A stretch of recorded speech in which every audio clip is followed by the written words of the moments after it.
오늘은 우리 야고보서 2장 말씀을 토대로 우리가 사람을 차별하지 말자는 말씀을 가지고 우리 같이 나누어 보겠습니다.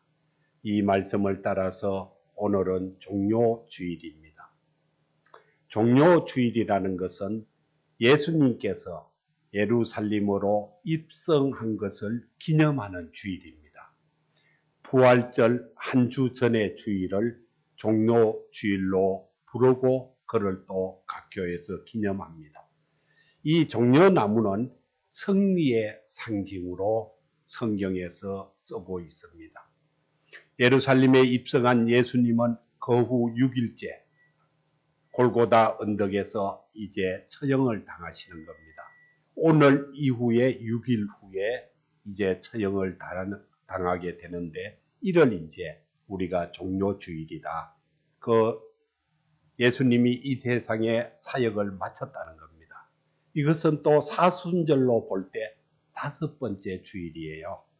다음 월요일 날부터는 설명을 이해하시고 이제 본문의 말씀을 따라 인간을 차별하지 말자 하는 야고보서 2장 1절에서 5절 말씀을 우리 함께 나누어 보겠습니다.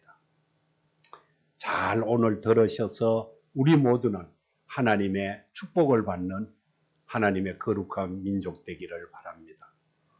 우리가 살아가는 이 세상은 굉장한 요지경입니다. 요지경이라는 단어는 설명하지 않아도 아실 걸로 믿고 이 세상은 무척 요지경에 흔들리고 흘러가고 가고 있습니다. 비행기를 타거나 오페라를 가거나 유명 주요 행사를 가면은 자리가 차별되어 있어요. 1등석이 있고 2등석이 있고 3등석이 있고 구분하여 등급을 정한 자리에 그 자리에 해당자가 가서 앉게 돼요. 이 자리들은 등급에 따라 받는 대우도 달라요. 특히나 비행기 같은 데는 1등석에 앉은 사람은 엄청나게 대우가 달라요. 그 앞에 자리의 간격도 다르고 보통 3등석에 앉은 사람은 70cm고 1등석에 앉은 사람은 2m예요. 그 정도로 대우가 다 다른데 이것이 세상에서는 돈에 따라서 대우가 달라지는 것입니다. 그것이 또 상례예요. 세상은 돈에 따라서 대우가 달라지는 것을 누구나 다 상례로 여기고 살아요. 내가 돈이 적으면 싼 표를 끊으면 오페라의 뒤에 가서 보고 돈이 많다고 좋은 표를 끊으면 앞자리에 가서 보는 거예요. 이것이 세상이 하는 일이에요. 그러면 그 세상이 하는 일은 교회가 그렇게 하면 될까요? 절대로 교회는 그렇게 하면 안 돼요. 교회는 이런 차별 대우가 있어서도 안 되고 해서도 안 되고 있을 수가 도저히 없는 것입니다. 교회 안에서는 사람을 차별하면 하나님께 벌 받습니다. 오늘 하나님의 말씀을 따라 우리는 깊은 심령으로 한번 내 자신도 살펴보고 내 교회도 살펴보고 세상도 살펴보는 시간 되기를 바랍니다. 교회는 절대로 인간을 차별하는 그런 일이 있어서도 되지 않지만은 야고보가 오늘 이 말씀을 편지로 쓸 당시에 그런 일이 있었다는 거예요. 그 당시에는 금가락지는 부의 상징이었어요.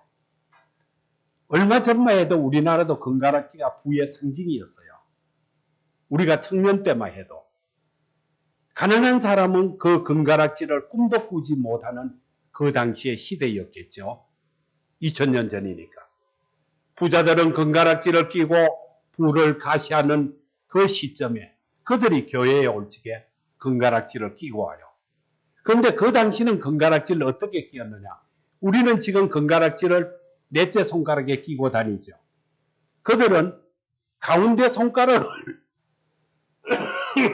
제외하고 모든 손가락에 다 끼고 다녔어요. 그 야고보는 교회 안에서 형제끼리 차별하는 것을 보고 강한 의조로 오늘 책망하시는 거예요. 성도는 타인의 복장과 사회적인 신분과 경제적인 능력 또 애모에 근거해서 그를 판단하거나 편에 차별하는 대우를 해서는 절대로 안 된다는 것입니다. 우리는 교회에 금가락지를 끼고 아름다운 옷을 입고 들어오는 사람, 또 남루한 옷을 입은 가난한 자가 들어오는 사람, 우리는 이들을 보고 어떻게 하겠어요? 당시에는 이런 사람들이 들어오면은 아주 부의 상징인 금가락지를 끼고 들어오는 사람이 있으면 여기 좋은 자리가 있었습니까? 앉으시오. 이렇게 했다는 겁니다. 당시의 해당은 요즘 교회와 좀 달라서 맨 앞자리에 고기마 의자가 있었대요. 그 뒤로는 의자가 없으니까 맨바닥이었다고 합니다. 부자가 교회에 안으로 들어오니까 좋은 의자를 내주고 가난한 자가 들어오니까 넌 거기 서 있어라. 아니면 내 발등상 앞에 앉아라. 이렇게 했다는 겁니다. 야고보는 이런 현상을 두고 어떻게 평가했느냐. 너희끼리 서로 차별하며 악한 생각으로 판단하는 자가 되는 것이 아니냐. 이렇게 말했어요. 이 말은 뭐냐? 사람을 차별하는 것이라 분명히 지적하고 그 차별함은 악이라는 것입니다. 악한 생각이라는 거예요. 그럼 뭐예요? 죄를 짓는다는 거예요. 저 사람은 금가락지를 끼고 좋은 옷을 입었으니 대단히 VIP고 저 사람은 남루한 옷을 입었으니 형편없는 노숙자나 가난한 자라고 생각하는 잘못된 생각은 하나님의 악한 죄라는 것입니다. 사람을 우리는 절대로 액세서리와 옷을 보고 그 애모를 판단하는 일이 없기를 바랍니다. 이것은 악한 생각이에요. 우리는 악한 생각을 내 마음속에서 자라지 않도록 무엇을 보든 그것이 하나님의 눈으로, 하나님의 글로, 하나님의 말씀으로, 성령의 뜻으로 보아 그를 판단하기 바랍니다. 사도 바울도 이와 비슷한 상황을 언급한 적이 있어요. 고린도전서 11장에 가면은 당시 선지자들은 자기 집에서 음식을 가져와서 함께 회식을 했어요. 이 함께 회식을 하는 것을 성경에 보면 애찬식이라고 말해요. 그거를 식탁, 사랑의 식탁이라고 말하는 겁니다. 각자 음식을 가져오는 거예요. 가져와서 거기서 나누어 먹고 사랑의 식탁에서 서로 말씀을 나누고 서로 즐기고 서로 담화를 나누었다는 겁니다. 그때 부자들은 좋은 음식을 가지고 와요. 그 가난한 사람은 음식을 못 가져오거나 별로 좋지 않은 음식을 갖고 와요. 그러면은 이 성찬 시간이 되자마자 그 성찬이 끝나고 나면은 부자들은 빵을 실컷 먹어요. 그리고 포도주를 많이 마시고 거하게 취해 있는 거예요. 그런 반면에 가난한 자들은 먹을 빵도 마실 포도주도 없어요. 이런 성찬식에서도 인간을 차별했다는 겁니다. 사도 바울은 이런 악행을 주의 몸을 분별하지 못하고 먹고 마시는 것이라고 성경에서 말해요. 그 말은 즉 뭐냐? 자기 죄를 자기가 먹고 마신다는 겁니다. 그렇게 사도 바울은 비판을 했어요. 사도 바울은 성찬식에서 사람이 차별한 죄 때문에 그 인간을 차별해서 그 차별한 죄 때문에 엄청난 것이 있다고 이야기했어요. 뭐가 있느냐? 그 차별한 사람에게는 몸이 약해지는 사람도 많았고 병든 사람이 많았고 죽는 사람도 있었다고 고린도전서 11장에 가면 기록해놨어요. 무서운 죄예요. 우리는 절대로 사람을 차별해서는 도저히 있을 수 없는 일입니다. 우리는 주님이 우리를 사랑하고 주님이 부르신 똑같은 주의 백성이에요. 우리는 서로가 아껴주고 사랑해 주어야 합니다. 성찬식에서 사람을 차별한 죄 때문에 병에도 걸리고 죽기도 했다는 주님의 말씀을 우리는 기억하고 사람을 차별하는 것이 그만큼 심각한 죄라는 것을 우리는 알고 기억하기 바랍니다. 야고보는 하나님이 인간을 창조하시고 그 창조하신 전제하에 사람이 부한가 가난한가에 따라서 그 사람을 판단하는 것은 악하다고 말했어요.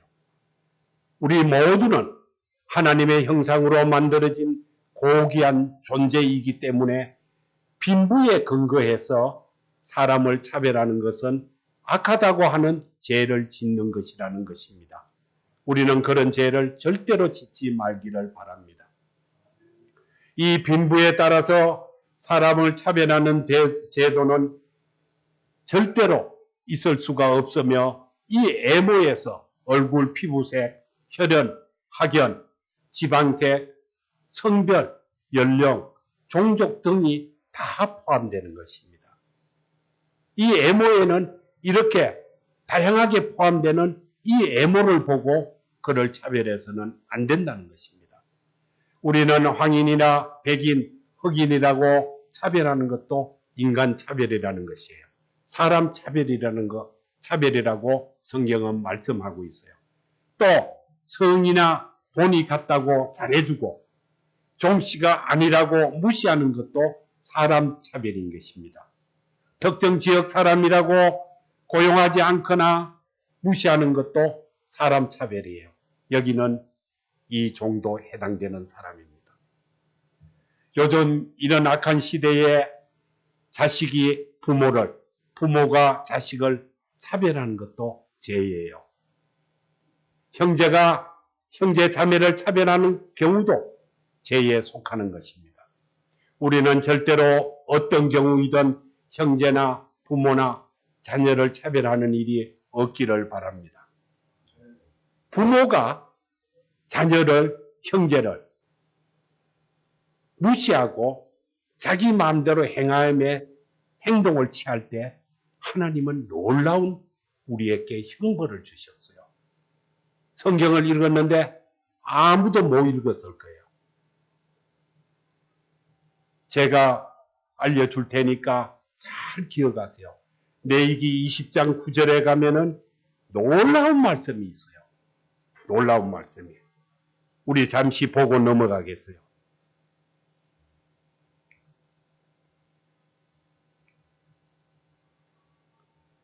만일 누구든지 자기의 아버지나 어머니를 저주하는 자는 반드시 죽일지니 그가 자기의 아버지나 어머니를 저주하여는 즉 그의 피가 자기에게로 돌아가리라.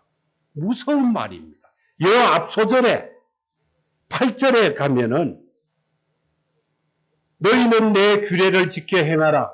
나는 너희를 거룩하게 하는 여호와이니라. 하나님이 이렇게 말씀했다는 거예요. 내가 너의 여호와, 하나님 아버지라는 거예요. 내가 너에게 명하는데 누구든지 부모를 저주하는 자는 죽으리라는 겁니다. 이 저주라는 단어에는 무엇이 들어있느냐? 그를 나쁘게 한다고 내가 비는 것만 들어있는 게 아니에요. 그의 말을 무시한다든지 인격을 무시한다든지 인종차별을 한다든지 응하지 않는다든지 이런 것이 다 포함되어 있어요. 사전에 가서 찾아보세요. 찾아보시면 저주라는 단어는 모든 내가 가장 기초적인 그 사람을 미워하는 것부터 출발을 해서 그 사람을 죽게 하는 것까지 비는 데까지가 저주예요. 우리는 하나님의 백성으로 모두가 자녀이고 부모가 되는 것입니다. 지금은 내가 자녀이지만 시간이 흐르면 부모가 되고 또 내가 부모이지만은 내 자녀가 되는 거예요. 내 아버지의 엄마가 있는 거고 그 손주는 내 엄마 아버지가 나중에 내가 엄마 아버지가 된다는 겁니다. 우리는 자녀이고 부모이기 때문에 내가 한 행위가 내게로 다시 돌아오는 일이 절대로 없어야 돼요. 내가 이런 잘못을 하면은 내 행위가 돌아온다는 겁니다. 돌아온다는 것. 우리는 이걸 꼭 기억하고 하나님은 우리에게 네가 행한 대로 된다고 말씀하셨어요. 내가 한 행위대로 돌려받는다는 것을 우리는 기억하고 기독교는 애모로 사람을 차별하는 것은 악하다고 보기 때문에 우리는 절대로 이런 일이 있어서 안 될 것입니다. 영국의 윌리엄 월버 호스는 노예제도 폐지를 위해서 일생을 바친 사람이에요. 그는 성경에 근거해서 그는 열심히 노예제도를 폐지하기 위해서 노력했고 미국의 마틴 루터 킹 목사는 흑백 인종차별에 대해서 싸웠던 것도 그가 인간차별은 악한 행위이기 때문에 열심히 싸웠던 것입니다. 교회는 어떤 경우라도 사람을 차별하면 안 됩니다.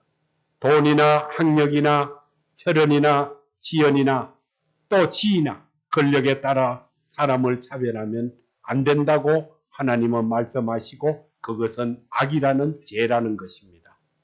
저는 이런 차별을 밥 먹듯 하며 청년 시절을 자라 장년 시절을 자라 목사가 되기까지 살았어요.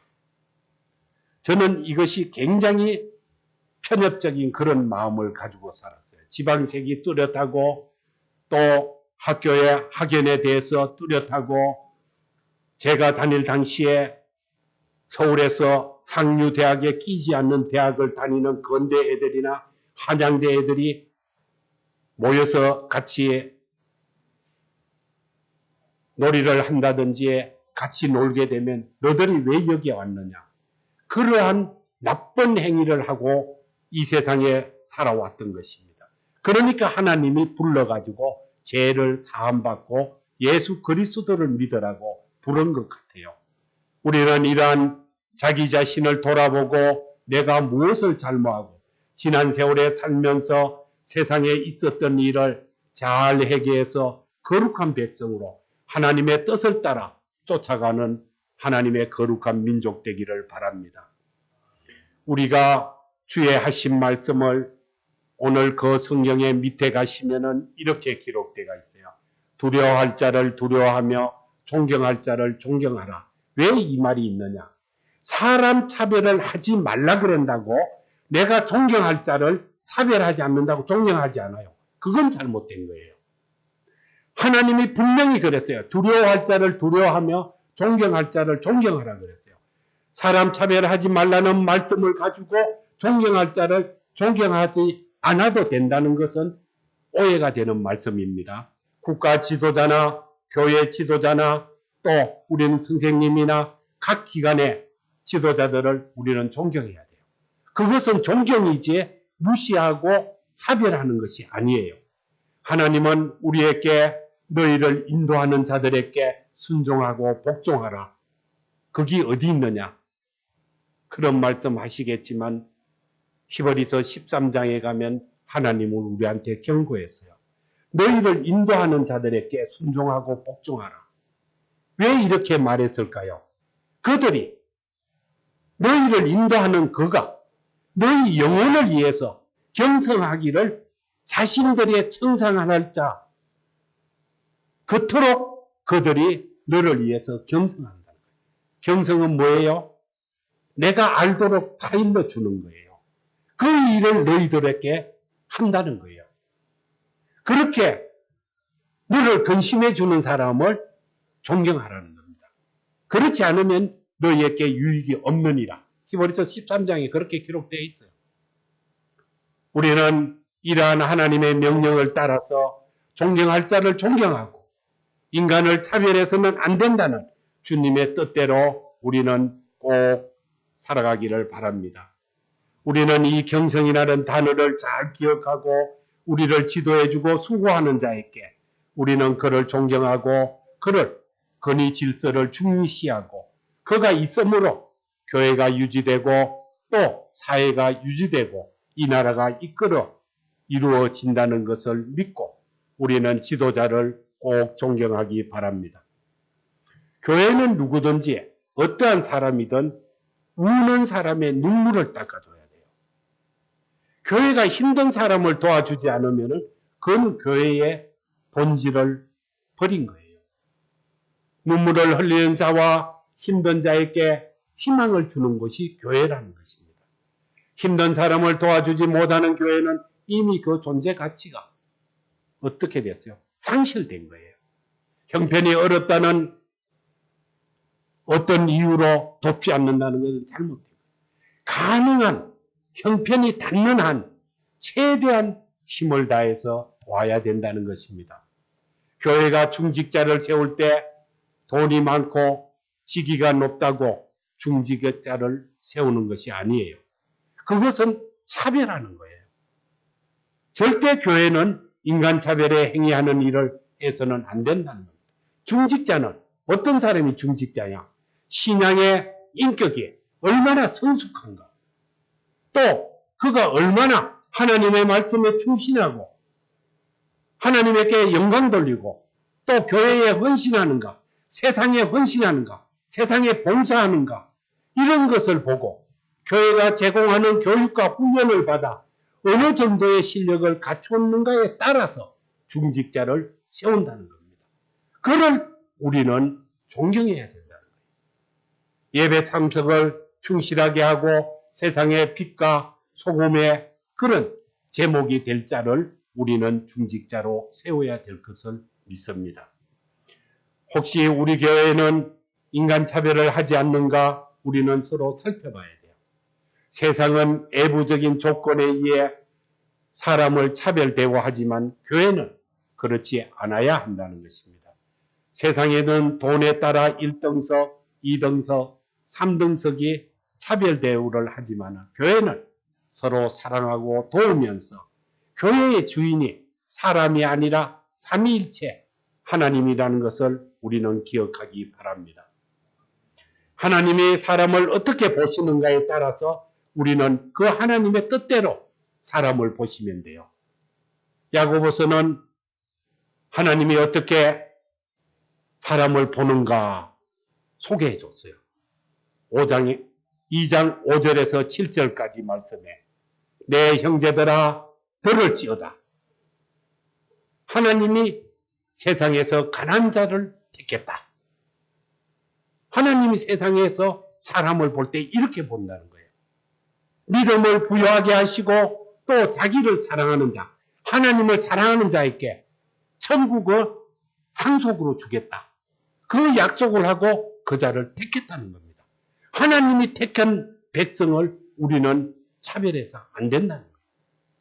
우리는 세상에서 가난한 자를 선택하고 그들에게 믿음의 부유를 하시고 사랑을 하시고 그들에게 하나님의 나라를 공동 상속자가 되게 하신 주님의 뜻을 따라 우리는 모두를 서로 사랑하고 아껴 주어야 된다는 것입니다. 우리는 오늘부터 마음먹기 달렸다는 말처럼 생각과 마음을 바꾸어야 돼요. 우리가 마음먹기 달렸다는 말을 많이 쓰잖아요. 그 쓰듯이 그 쓴 말대로 우리 마음과 생각을 바꾸어서 나의 삶, 우리의 가정, 우리 교회, 우리 모두 일생을 예수 그리스도를 중심에 두고 살면 빈부, 기천이나 애모에 따라서 사람을 차별하지 않고 모든 인간을 고귀한 존재로 그를 존대하게 된다는 것입니다. 우리 모두는 하나님의 교회에 하나님의 자녀이므로 하나님을 아버지로 모시는 형제 자매들로 이루어져 함께 예배드리고 하나님께 영광 돌리는 주의 백성이에요. 그러면 서로 사랑하고 격려하고 붙잡아주고 아름다운 공동체로 만들어지기를 우리가 기원해야 되는 거예요. 천국이 완성되기 전임을 우리는 기억하고 완성되는 그날까지 이 세상에서 우리가 할 일은 하나님의 은혜와 은총 속에 주님이 주시는 믿음과 권능과 능력을 덧입고 가정과 교회가 또 내 생활의 일터가 작은 천국을 이루고 빛과 소금으로 한 줄기 빛을 받아 거룩한 인생으로 하나님의 아들, 딸 되기를 주님의 이름으로 축원드립니다. 우리 함께 기도드리겠습니다. 하나님 감사합니다. 오늘은 종료주의를 통하여 아버지께 감사의 예배를 드리고 영광 돌리게 됨을 감사드립니다. 무지한 이 종의 입술을 통하여 거룩하신 하나님의 아버지의 말씀을 선포하게 함을 하나님 감사드립니다. 우리는 항상 주님의 마음, 하나님을 우리 마음에 중심에 두고 만 백성으로 살아가는 우리를 하나님 기억하여 주시고 울고 힘든 자를 돕고 격려하는 하나님의 백성의 의무를 다하는 하나님의 아들, 딸들이 다 되도록 우리를 도와주시옵소서. 이 시간 성령님과 예수 그리스도가 우리에게 함께하여 우리가 예배드린 이 시간을 기억하여 주시고 우리가 원하고 구하며 천국의 소망을 향해 달려가는 우리를 한 줄기의 빛을 내리쪼아 하나님의 축복받는 거룩한 주의 백성 되게 도와주시옵소서. 예수 그리스도의 이름으로 기도드리나이다. 아멘.